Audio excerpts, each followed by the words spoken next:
ஞாயிற்றுக்கிழமை காலையிலே எந்திரிச்சு 6 மணிக்கு எந்திரிச்சு குளிச்சுட்டு பார்த்திங்கன்னா கோயிலுக்கு போகலாம் அப்படின்னு சொல்லிட்டு கிளம்பிட்டோம். ஒரு 3/4 மணி நேரம் ட்ராவல் தான் பஸ்ஸில். ஆனால் அந்த பஸ்ஸில் போனதுக்கே சேரலை. கோயில் பார்த்திங்கன்னா வீடியோவும் எடுக்கக்கூடாதுன்ட்டாங்க. ரிட்டனில் வரையில் சுத்தமாகவே முடியலை. தம்பியுமே வாமிட் பண்ணிட்டான். எனக்கு சுத்தம் முதலேருந்தே பஸ் ஆகாது. இருந்தாலும் ஒரு 3/4 மணி நேரம் ட்ராவல்னு சொல்லிட்டு ஓகே அப்படின்னு போனால், இருந்தாலும் இந்த பனிக்கு அதுக்குமோ என்னமோ தெரில தம்பிக்குமே வாமிட் வராத நான் அவனுமே வாமிட் பண்ணிட்டேன். எனக்கும் ரொம்ப முடியாமல் போச்சு, அசத்திருச்சு. நைட்டுக்கு வீட்டுக்கு வந்தோடனே ரெஸ்ட் எடுத்துட்டேன். முதல் நாளே புளிசோறு இருந்தனால அது புளிசோறு செஞ்சு வச்சனால அதையே வச்சுட்டு விட்டுட்டேன். சுத்தமாக முடியல. வந்து அப்படியே கிறுகிறுன்னு இருந்துச்சு.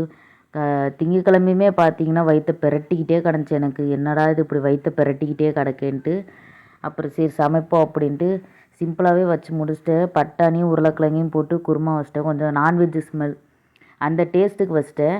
அதுக்கப்புறம் தம்பிக்கு கொஞ்சமாக ரசம் வச்சுருவோம், அவனுக்கு வாய்க்கு நல்லா இருக்குமேன்னு சொல்லிட்டு ரசமும் வச்சிட்டேன். அவனுக்கு அது போயிட்டு வந்ததுனாலே என்னமோ தெரில, அவனுக்கு நைட்டு காய்ச்சல் அனுத்திக்கிட்டே இருந்தான். சளி வேறு பிடிச்சிருந்துச்சி. சரி தம்பிக்கு அதனால தான் வாய்க்கு கொஞ்சம் எசவாக இருக்குன்னு ரசம் வச்சுட்டேன்.